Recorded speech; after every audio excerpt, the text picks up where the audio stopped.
परिलक्षित हो रही है। रंग बिरंगी रोशनी में नहाया हुआ ये जन्मभूमि परिसर हमें पृथ्वी पर स्वर्ग की अनुभूति करा रहा है। और प्रभु के दर्शनों की तो कहने ही क्या, जितना देखो उतना ही नैनों को लगता है कि अभी प्यासे हैं, अभी प्यासे हैं। ठाकुर जी की जुगल छवि बड़ी ही मनोहारी है और मनमोहक भी है। सिर पे मुकुट, सर पेच, मोर पखा, कानन में मकराकृत कुंडल, गल बैजंती माल, मोतिन के हार और नथ बेसर। दीपदान को ये दृश्य अभी आप देख रहे हैं। दीप प्रज्वलित है रहे हैं, असंख्य दीप हैं, मानो कि सारे अंधकार को, तमस को मिटाए देना चाहे हैं। हम बात कर रहे हैं जुगल सरकार की विग्रह की, मोहक विग्रह की। और जामे हम आपको बताए दे रहे हैं कि नथ बेसर में जे नयनाभिराम छवि सहज ही भक्तन को मनमोह ले रहे हैं। कविवर बिहारी ने स्वरचित बिहारी सत्सई में ठाकुर जी के नेत्रन को वर्णन करते हुए कहो है कि अमी हलाहल मदवरे श्वेत श्याम रत्नार, जियत मरत झुक झुकी परत जो चितवत एक बार। बिहारी सत्सई के 700 दोहान में पहला दोहा है कि शीश मुकुट कटकाचनी, कर उरली मुरली उर्माल, जय बानिक मेरे मन बसो सदा बिहारी लाल। कृष्ण जगत को सार हैं और संपूर्ण जगत को गिनते सरोकार है। और आज यही को पूरा विश्व कन्हैया की छवि को अपने हृदय में विराजमान कर अलौकिक आनंद को अनुभव कर रहे है और अपने अपने टेलीविजन सेट के समक्ष बैठ कर प्रभु के प्राकट्य को साक्षात्कार कर रहे है।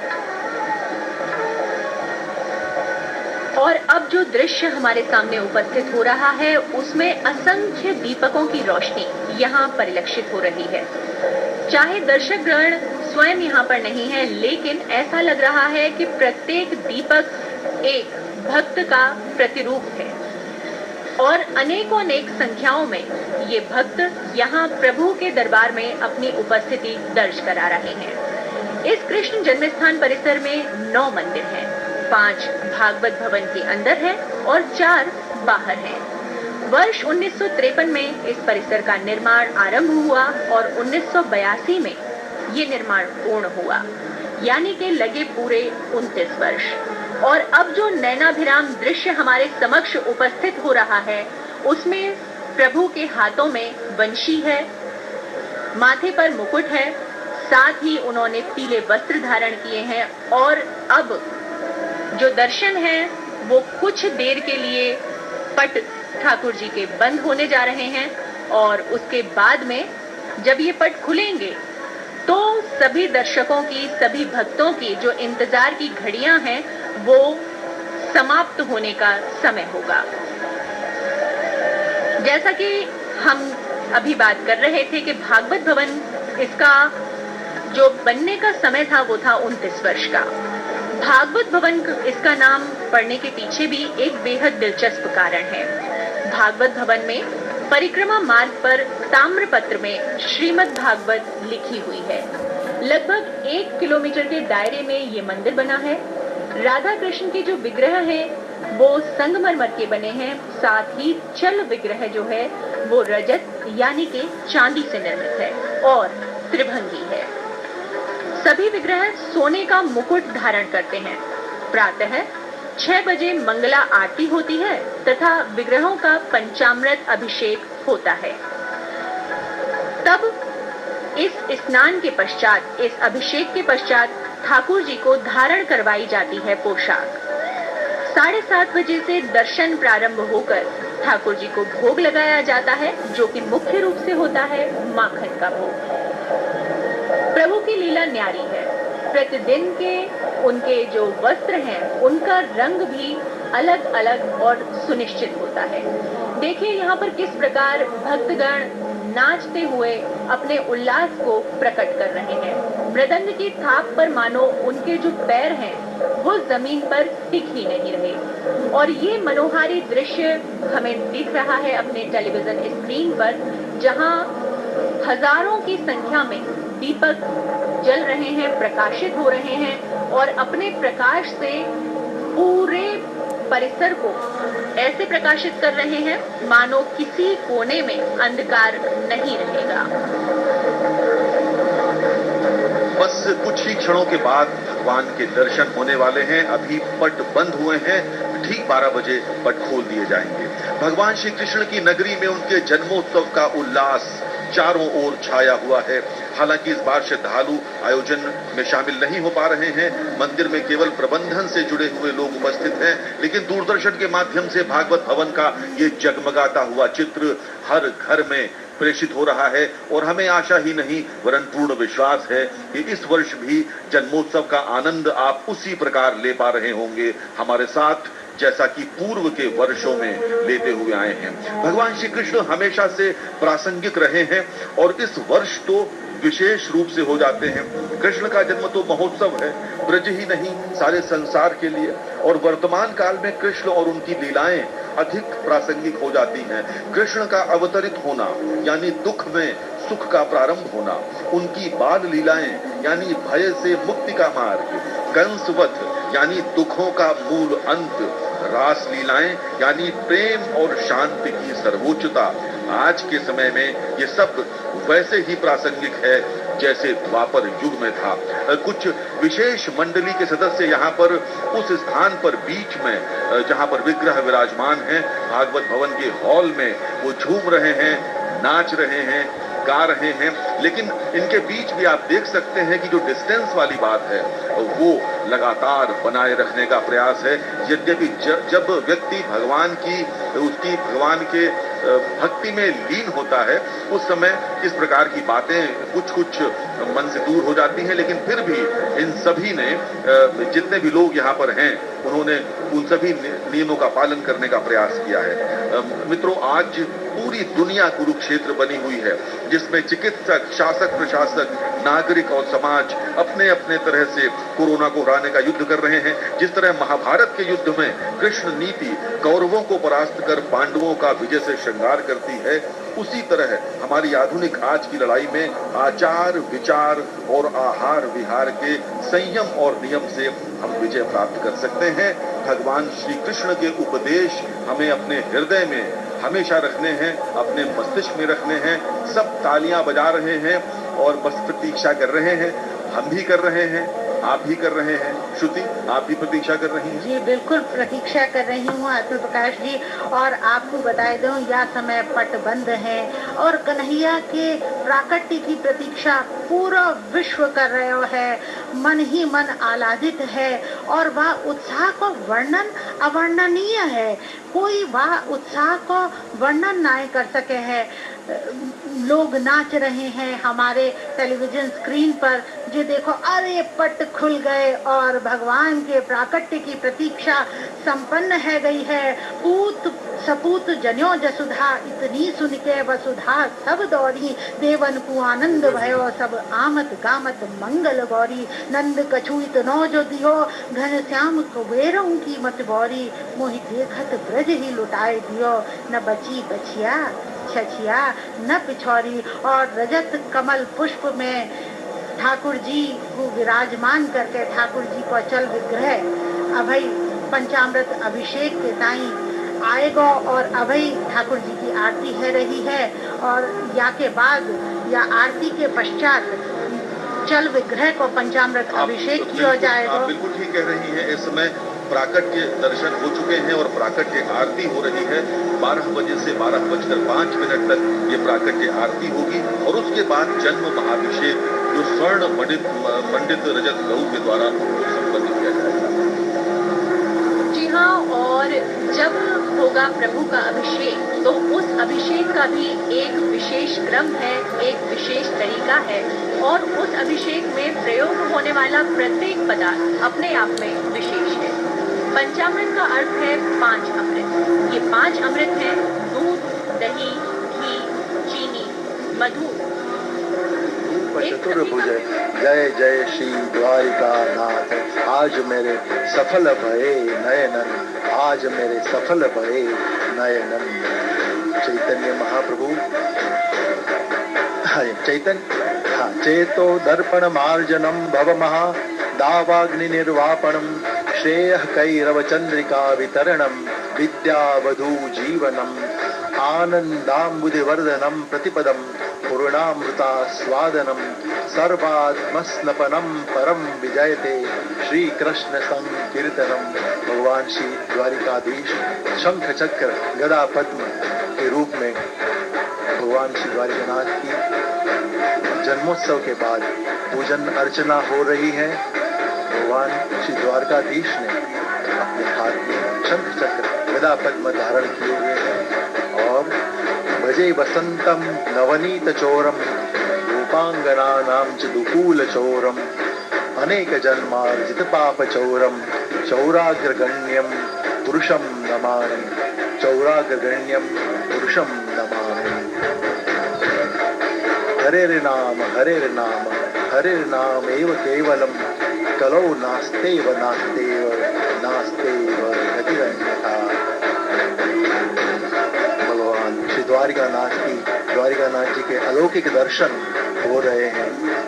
सर्वदा सर्वकार्येषु नास्ति तेषाम् अमंगलम तेषां हृदिस्थो भगवान मंगलाय तनोहरि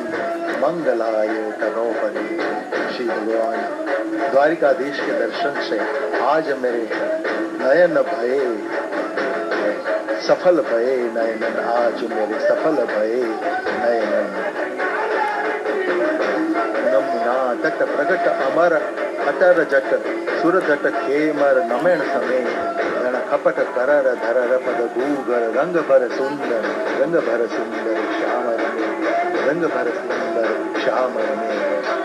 नाहं वसामि वैकुंठे योगिनां हृदयेन च मद भक्ताः यत्र गायन्ति तत्र तिष्ठामि नाम।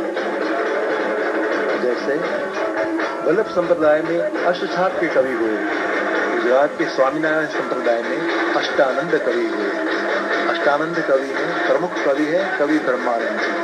कवि ब्रह्मानंद जी का एक ब्रजभाषा। द्वारका से आइए अब चलते हैं श्री कृष्ण जन्म स्थान मथुरा, जहां प्राकट्य के पश्चात अभिषेक महाअभिषेक चल रहा है। आइए श्री कृष्ण जन्म स्थान मथुरा में हो रही गतिविधियों का अवलोकन करें।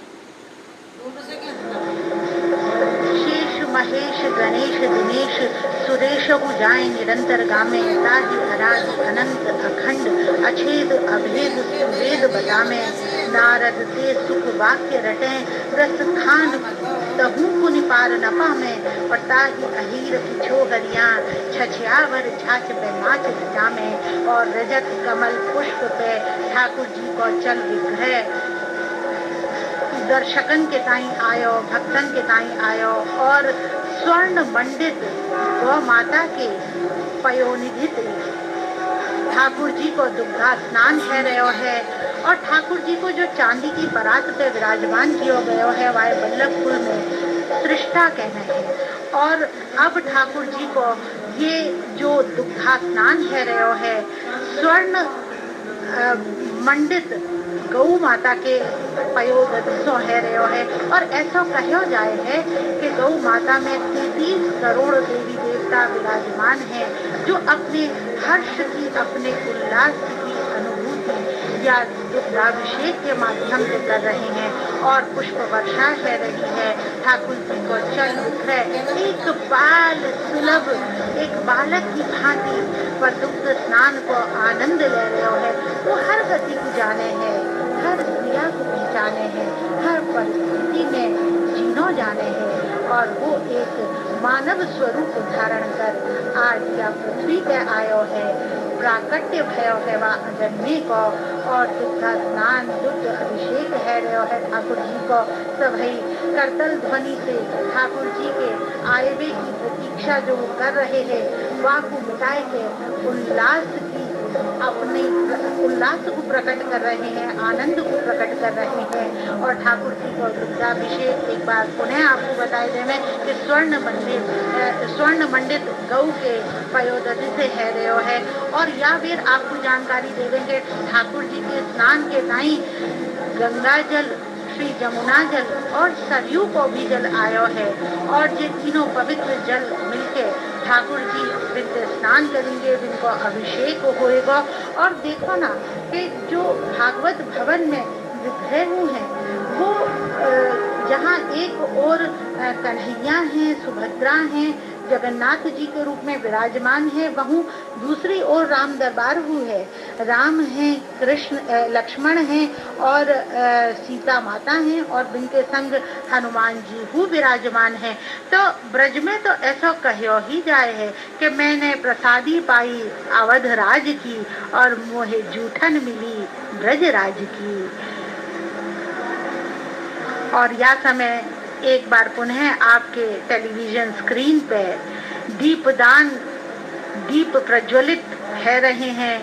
यहाँ पे सभी पुजारी गण ठाकुर जी के चल विग्रह के अभिषेक की, दुग्धाभिषेक को संपन्न करके पंचामृत अभिषेक की तैयारी कर रहे हैं। यहाँ पे स्वर्ण मंडित आपको गौ माता दिखाई दे रही हैं, जिनके उदर में 33 करोड़ देवी देवताओं के चित्र परिलक्षित हैं।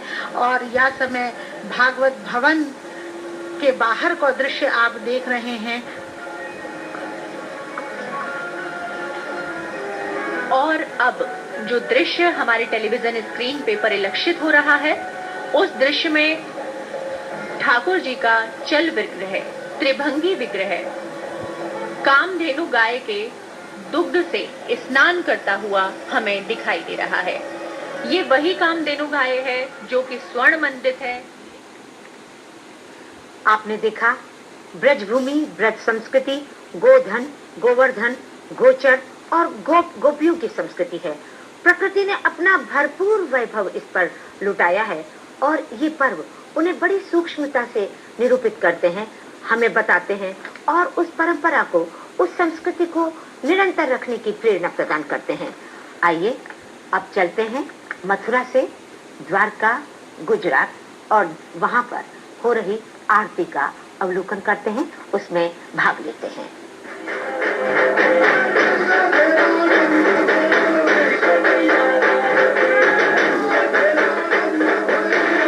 भगवान श्री द्वारिकाधीश की आरती हो रही है। आरती श्री कृष्ण द्वारिकाधीश की। मथुरा कारागृह अवतारी, गोकुल जसुदा गोद विहारी, नंदलाल नटवर गिरधारी, वासुदेव हलधर भैया की। मोर मुकुट पीतांबर साजे, कटी छाछनी कर मुरली बिराजे, पूर्ण सरद शशि मुख लखिलाजे, राम कोटि छवि जितवई की। आरती श्री द्वारिकाधीश की। गोपी जनरस रास बिलासी, कौरव कालिय कंस विनाशी, हिमकर भानु कुसानु प्रकाशी, सर्वभूत हित बसवैया की। आरती श्री द्वारिकानाथ की। अगुण सगुण लीला बधुधारी, अनुपम गीता ज्ञान प्रसारी, दामोदर सब विधि बलिहारी, विप्र धैनु सुर रखवैया की। आरती श्री द्वारिकाधीश की। मथुरा कारागृह अवतारी, गोकुल जसुदा गोद बिहारी, नंदलाल नटवर गिरधारी, वासुदेव हलधर भैया की। मोर मुकुट पीता।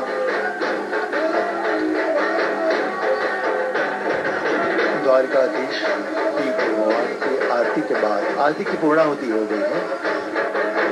मंगलम भगवान विष्णु, मंगलम गरुड़ध्वज, मंगलम पुंडरीकाक्षो, मंगलाय तनोहरि, मंगलाय तनोहरि। कायेन वाचा मनसेन्द्रियं वा बुद्ध्यात्मना वा प्रकृते स्वभावात् करोमि यद्यत् सकलं परस्मै नारायणायेति समर्पयामि। नारायणायेति समर्पयामि। नारायण। द्वारिकाधीश, भगवान श्री द्वारिकाधीश की आरती हो रही है। आरती श्री द्वारिकाधीश।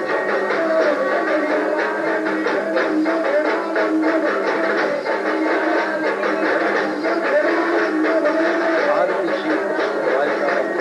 और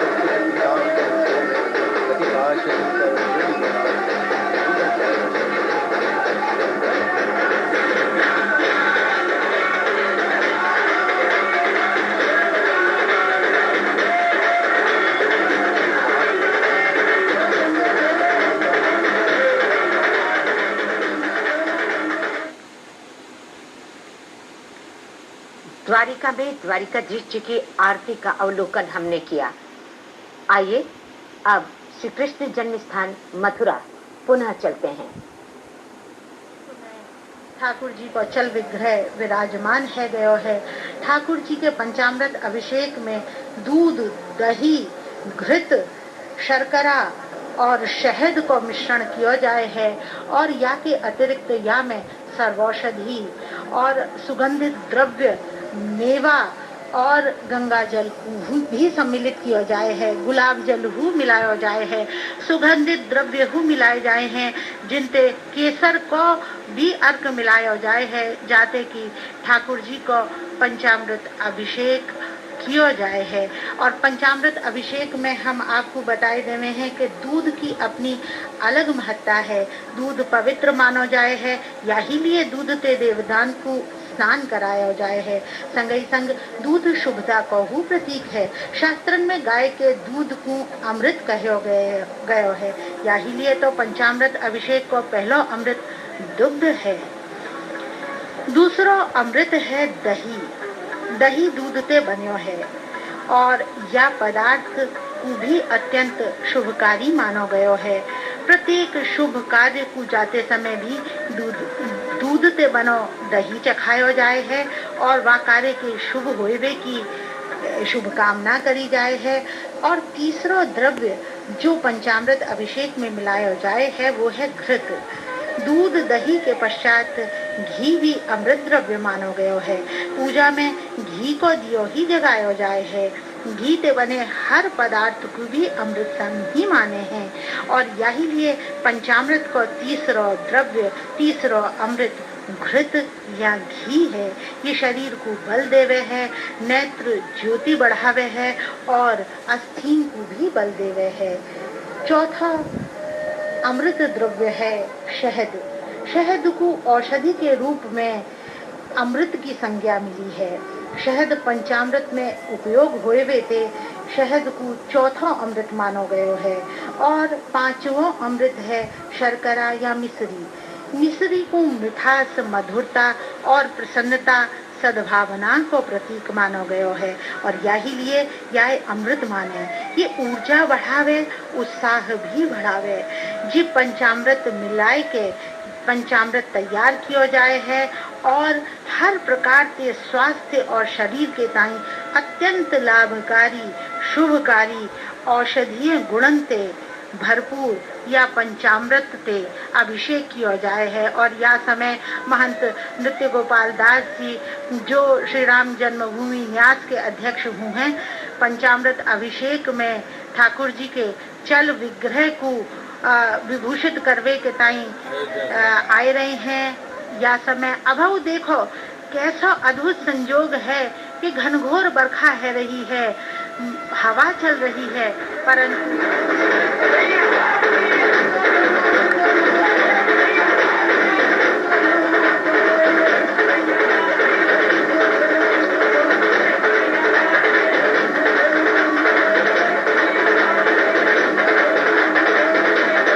नंद घेर आनंद भयो जय कन्हैया लाल की। नंद घेर आनंद भयो जय कन्हैया लाल की।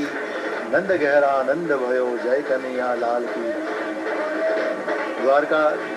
द्वारकाधीश के दर्शन हो रहे हैं। आरती संपन्न हुई है और भक्त वृंद अपने भावोर्मी द्वारा यहाँ चले हैं, भगवान के समक्ष अपने भाव प्रकट कर रहे हैं, अपना भाव प्रकट कर रहे हैं। नंद के नंद आनंद के कंद हो, काटिए बंद कवि वृंद के रो। ब्रज के बाल हो बाल प्रतिपाल हो, नंद के लाल कर ढाल मेरो। ले हरि नाम कर याद घन श्याम को, होत आराम मिट जाय फेरो। नंद के नंद आनंद के कंद हो, नंद के कंद आनंद के कंद हो, काटिए बंद कवि वृंद हो। द्वारिकानाथ जी को विनती करते हुए कहा गया है, तन हरि कन्हैया के दर्शन से ज्यादा मिठास अन्य किसी भी चीज में नहीं है। अधरम मधुरम, वदनम मधुरम, नयनम मधुरम, हसितम मधुरम। हृदयम मधुरम गमनम मधुरम मधुराधिपते रखिलम मधुरम। जी हाँ, ऐसा ही मधुर और मीठा है कन्हैया का, कृष्ण का, गोपाल का, मधुसूदन का नाम। और इस समय प्रभु के चल विग्रह के जो दर्शन हैं वो साक्षात कोटि देवताओं को, करोड़ों कामदेवों को भी मात देने वाले हैं। एक नन्हे बालक का जब जन्म होता है तो मन में जो उद्गार, जो वात्सल्य के भाव प्रकट होते हैं, वैसे ही भाव आज प्रत्येक घर में प्रकट हो रहे हैं। प्रभु ने कहा भी है, जाकी रही भावना जैसी, प्रभु मूर्ति देखी तिन तैसी। जी हाँ, आप जरा ध्यान लगाइए कि ये एक नन्हे बालक हैं, तो आपको वात्सल्य का अनोखा रस अपने मन में मिलेगा। और इस समय प्रभु का अभिषेक लगातार जारी है।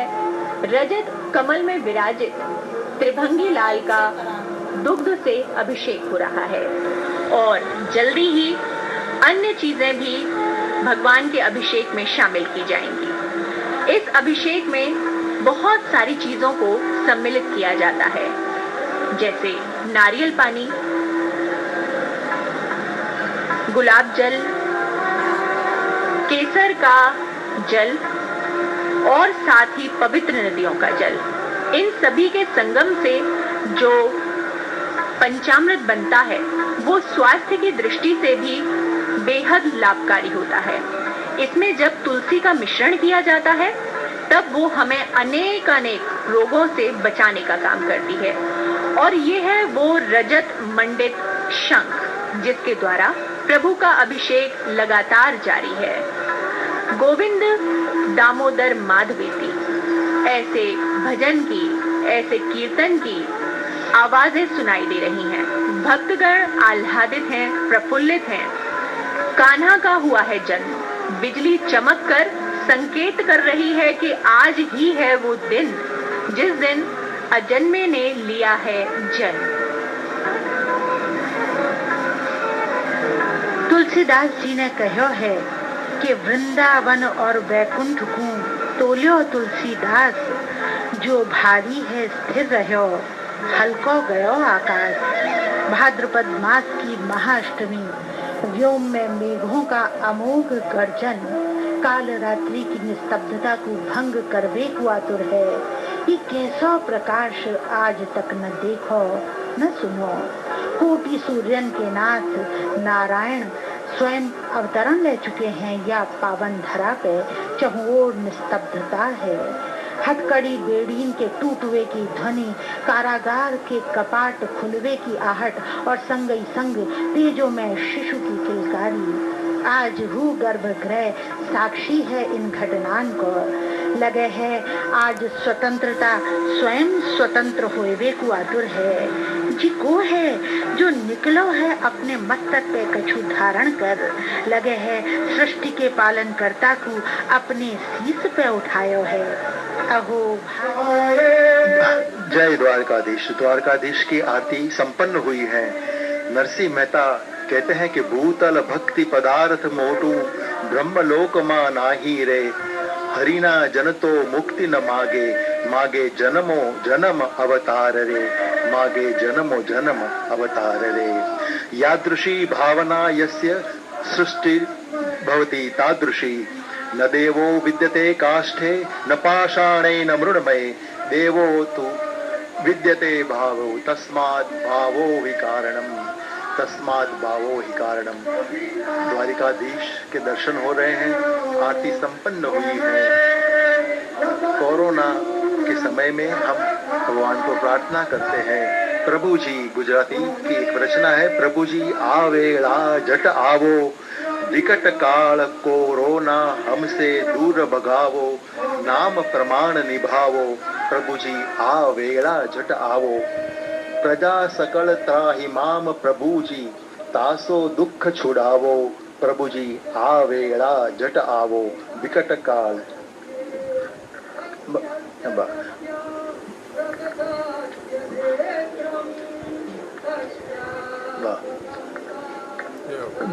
द्वारिकाधीश के दर्शन हम कर रहे हैं और कस्तूरी तिलकम ललाट पटले वक्षस्थले कौस्तुभम नासाग्रे वरमौक्तिकम करतले वेणु करे कंकणम। वो जो कियो हरिछत्र पुरंदर धारण, जो खग हो तो बसेरो करो, मिली कालिंदी कूल कदम्ब की डारण। और इस समय प्रभु का विग्रह जो हमारे सामने परिलक्षित हो रहा है, उसकी छटा अनुपम है। इस मोहिनी छटा पर लाखों नहीं करोड़ों कामदेव वारे जा सकते हैं। पीले वस्त्र धारण किए हुए प्रभु इस समय अद्भुत मोहिनी स्वरूप में विराजित हैं। और ये जो दृश्य आप देख रहे हैं, ये है जन्मभूमि परिसर का, जो कि रोशनी में नहाया हुआ है और साथ ही इंद्र देव की कृपा से भी अभिभूत है। और अब हम देख रहे हैं कि प्रभु के परिसर में इस समय सफाई की जा रही है, क्योंकि भगवान का जब श्रृंगार होगा, त्रिभंगी लाल का जब श्रृंगार होगा, तो उस श्रृंगार के पश्चात नन्हे बालक को किसी उचित और साफ सुथरे स्थान पर बिठाना बेहद आवश्यक है। भाई कान्हा है, छोटा है, बालक है, गोपाल है, हमारे सामने एक नन्हे शिशु के रूप में उपस्थित हैं। कृष्ण चरित्र की बात आप कर रही हैं और यह समय पट गिराए दिए गए हैं। ठाकुर जी के श्रृंगार आरती की तैयारी है रही है और यह समय ठाकुर जी को नजर हु ना लग जाए तो डिठौना हु लगाया जा रहे है, क्योंकि ठाकुर जी तो मोहिनी रूप धारण करके आए रहे हैं। ठाकुर जी के चरित्र की बात आप कर रही हैं तो गिरिराज धरन के चरित्र की विशेषताओं का वर्णन यदि किया जाए तो सहस्त्र रंग देखने को मिले हैं। पुनः पट खुल गए हैं, ठाकुर जी के विग्रह के दर्शन है रहे हैं, श्रृंगार आरती आरंभ है चुकी है और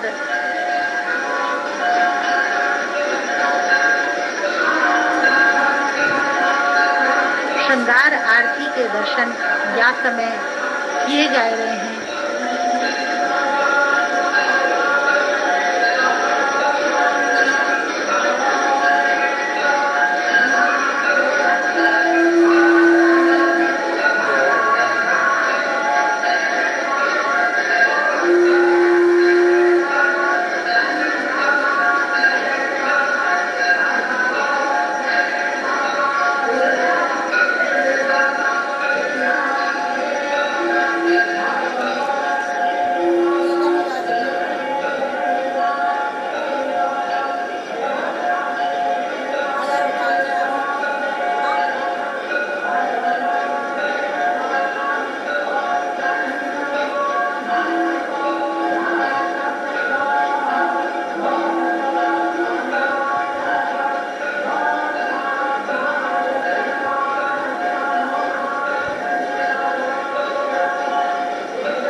भागवत भवन में आज भगवान श्री कृष्ण का जन्मोत्सव अब अपनी लगभग पूर्णता की ओर बढ़ता हुआ भगवान की श्रृंगार आरती हो चुकी है। मुझे नजीर अकबर आबादी की कुछ पंक्तियां याद आती हैं। था नेक महीना भादों का और दिन बुध गिरती आठें भी, फिर आधी रात हुई जिस दम और हुआ नक्षत्र रोहिणी भी। शुभ साहित नेक मुहूर्त से वहां जन्मे आकर कृष्ण जब ही, उस मंदिर की अंधियारी में चहु ओर उजाली आन भरी। वास्तव में कृष्ण की कथा किसी द्वापर की कथा नहीं है, किसी ईश्वर का आख्यान भी नहीं है, किसी अवतार की लीला भी नहीं है।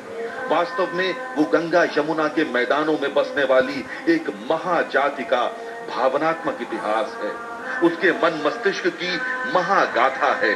वो प्रभु की लीला हो न हो, जीवन लीला का एक महासागर अवश्य है, जिसमें से हम सब अपने लिए कितना जल पा सकते हैं, कितनी रोशनी ले सकते हैं, ये सिर्फ हम पर निर्भर करता है।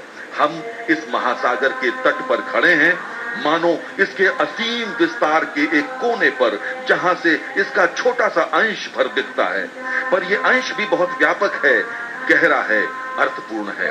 अब इसी के साथ मैं भागवत भवन से आपको दूरदर्शन के स्टूडियो वापस लिए चलता हूं।